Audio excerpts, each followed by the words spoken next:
Bonjour, donc là nous avons nos listes déroulantes et nos catégories, voilà, nombre de pas Triumph, voilà.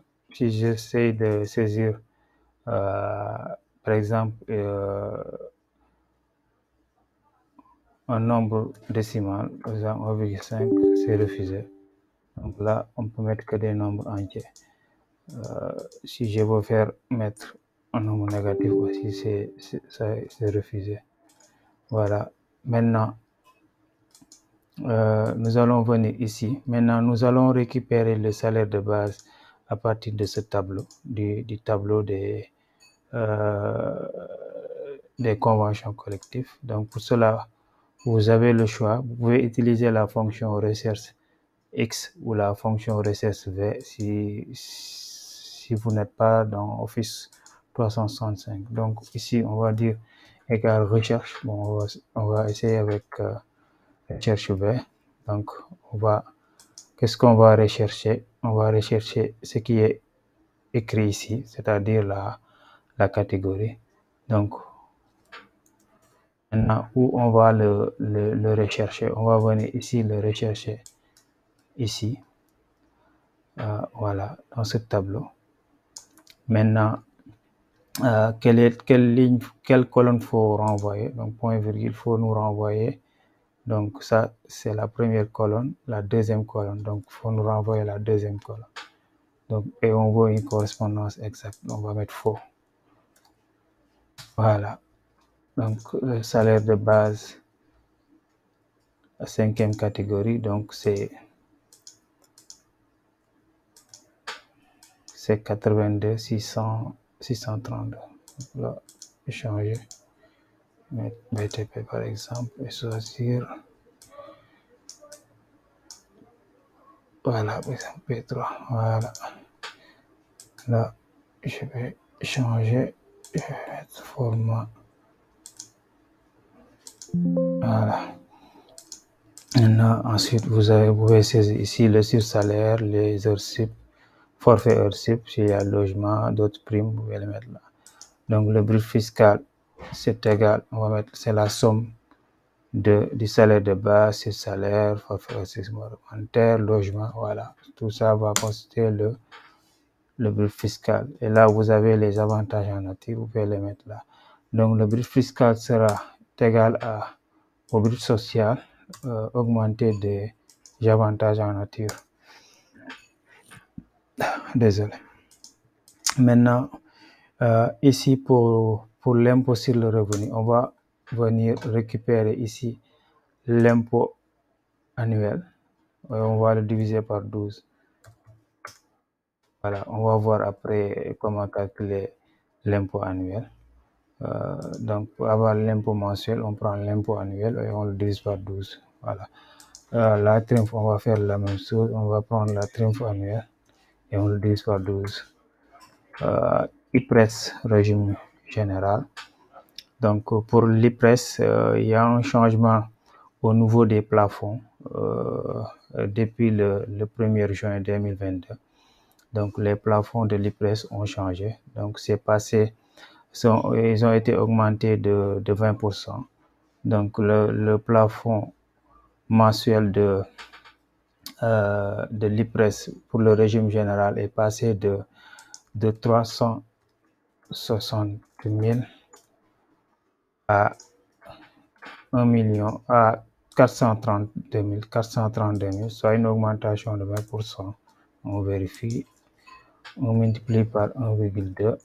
Voilà, c'est 432. Donc, pour le régime complémentaire des cadres, c'est passé de 1 080 000 à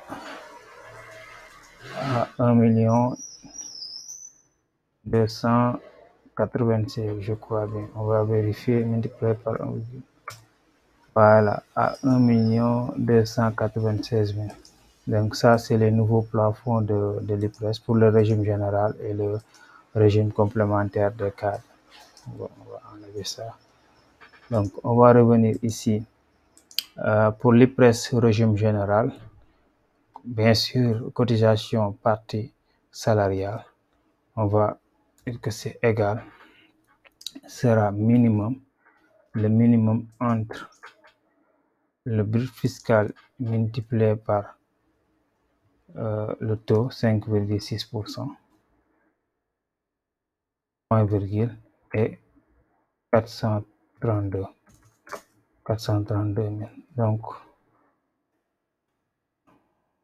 là, on va mettre le taux plutôt à l'extérieur des... C'est le minimum entre le brut fiscal et le brut social, du moins, est 432. Maintenant, multiplié par 5,6%. Voilà, c'est bon. Maintenant, pour le régime complémentaire de cadre, là, c'est un peu spécial parce que nous allons d'abord vérifier si l'employé en question est cadre. Donc, c'est à partir des catégories, on peut savoir si la personne est cadre ou pas. Donc, suivant qu'il est cadre ou non cadre, on va lui calculer pour le régime complémentaire cadre. Donc, on va dire égal si. Donc, si on va rechercher dans notre tableau, on va rechercher. Bon, cette fois-ci, on va utiliser recherche X. On va dire de nous rechercher la catégorie où il va rechercher ça ici dans cette colonne. Maintenant, s'il trouve la catégorie, qu'est-ce qu'il vous renvoie? Il va nous renvoyer le statut. Donc, statut. Donc là, c'est bon. On met 0 seulement. Donc, on va dire si ça est égal à cadre,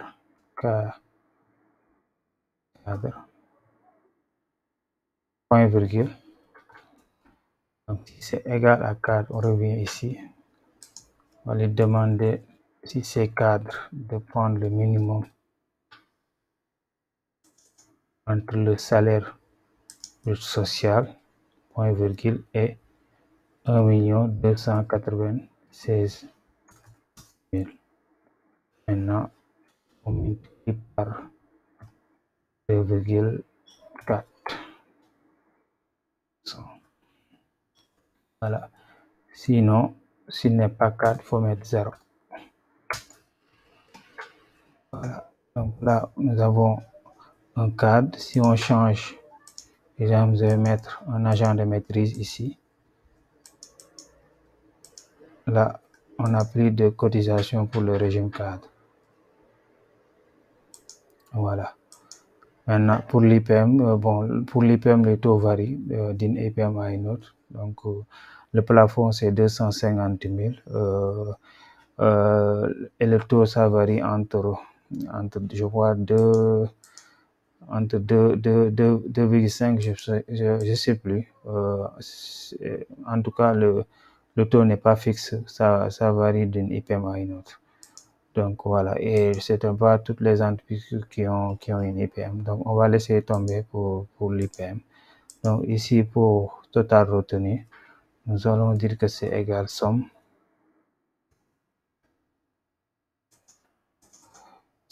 de tout ça.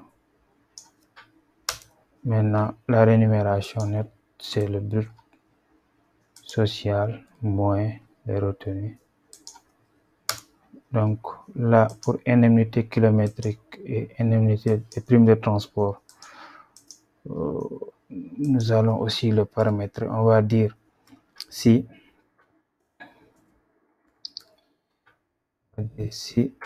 le contenu de cette cellule est égal à prime de transport, prime de transport,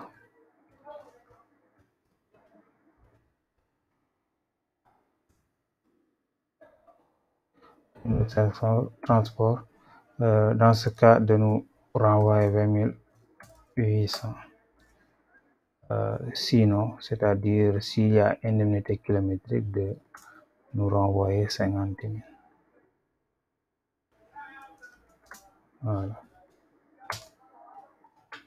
Voilà, c'est bon. Maintenant, s'il y a d'autres primes et indemnités non imposables, vous pouvez les rajouter ici. Vous pouvez même ajouter des lignes, c'est à vous de voir. Maintenant, là, net à payer, c'est le brut social moins, désolé, c'est le brut, c'est le net à payer, c'est la rémunération nette maintenant, plus la somme des primes et indemnités non imposables.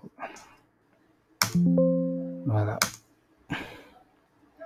Donc ça, c'est le net à payer. Le net à payer. Voilà. Donc dans la prochaine vidéo, nous allons voir l'impôt sur le revenu, le calcul de l'impôt sur le revenu. Une petite précision, le barème a évolué. Donc il y a la loi de finances rectificative de l'année 2022 qui a changé le barème. Donc, vous verrez qu'il y a une nouvelle tranche ici pour les revenus annuels supérieurs à 50 millions. Ils sont imposés à hauteur de 43%. Voilà, donc on va tenir ça en compte aussi. Donc, merci et à la prochaine.